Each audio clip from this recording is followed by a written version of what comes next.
Healing is one of the most important journeys we can take. We read books, we watch videos, we reflect on the past, we try to understand why we think, feel, and behave the way we do. All of those things can be incredibly valuable, but sometimes, without realizing it, the very ways we try to heal begin to keep us stuck.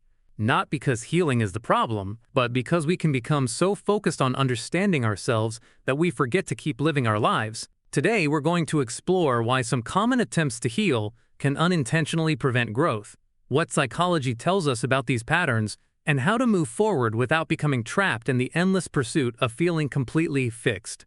Many people believe they must be completely healed before they can move forward. They tell themselves, "I'll apply for that job when I'm more confident. I'll start dating after I've healed. I'll chase my dream once I stop feeling anxious." It sounds reasonable, but life rarely works that way. Confidence often grows because we take action, not before. Courage isn't the absence of fear. It's choosing to move despite uncertainty. If you wait until every fear disappears, you may spend years waiting for a version of yourself that doesn't exist. Healing is often something that happens while you're living, not while you're waiting. Self-reflection is healthy, but there comes a point where reflection becomes repetition. You replay conversations, you analyze every emotion, you search for one more explanation, one more breakthrough, one more reason why you feel the way you do. Psychology calls this rumination, repeatedly thinking about problems without moving toward a solution. At first, it feels productive. It feels like you're making progress. But eventually, you're simply walking in circles. Understanding yourself is important. Living your life is equally important. One common misunderstanding is believing that healing means you'll never feel sadness, fear, disappointment, or anxiety again. But being emotionally healthy doesn't mean difficult emotions disappear. It means you learn how to experience them without letting them control your life. Even emotionally resilient people have difficult days. They still feel grief. They still feel stress. They still doubt themselves sometimes. The difference is they don't interpret those feelings as proof that they failed. They recognize them as part of being human. Healing isn't becoming emotionless. It's becoming more emotionally flexible. Sometimes we become convinced that if we could just understand every detail of our past, everything would finally make sense. Insight is valuable. Understanding childhood experiences can be deeply meaningful, but insight alone doesn't automatically create change. You can understand why you develop certain habits and still need to practice new ones. Awareness opens the door, action helps you walk through it. Real transformation usually requires both.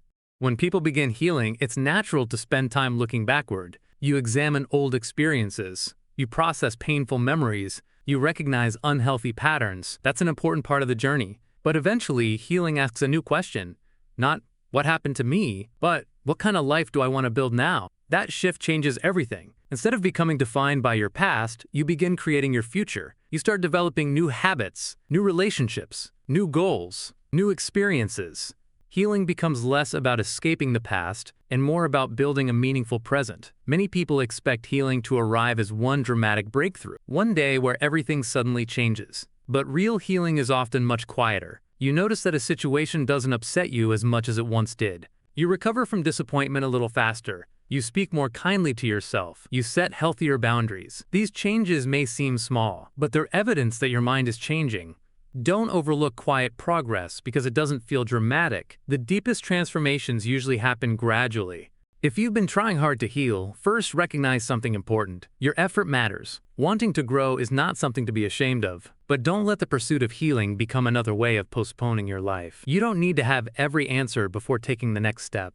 You don't need to feel perfect before chasing meaningful goals. You don't need to become a completely different person before allowing yourself to enjoy today. Keep learning, keep growing, keep reflecting, but also keep living. Laugh with people you care about, try new experiences, pursue your dreams. Allow yourself to enjoy moments of peace without wondering whether you've healed enough. Because healing isn't about becoming flawless, it's about becoming freer, free to grow, free to love, free to make mistakes, free to begin again. Your story isn't waiting for the day you become perfectly healed. Your story is being written right now. So don't spend your entire life preparing to live. Take the next step, learn along the way, and trust that healing is not a destination you arrive at. It's a lifelong journey that grows stronger every time you choose both awareness and action. Thank you for watching, and remember, sometimes the greatest sign of healing isn't that you've stopped struggling, it's that you've stopped letting your struggles stop you from living.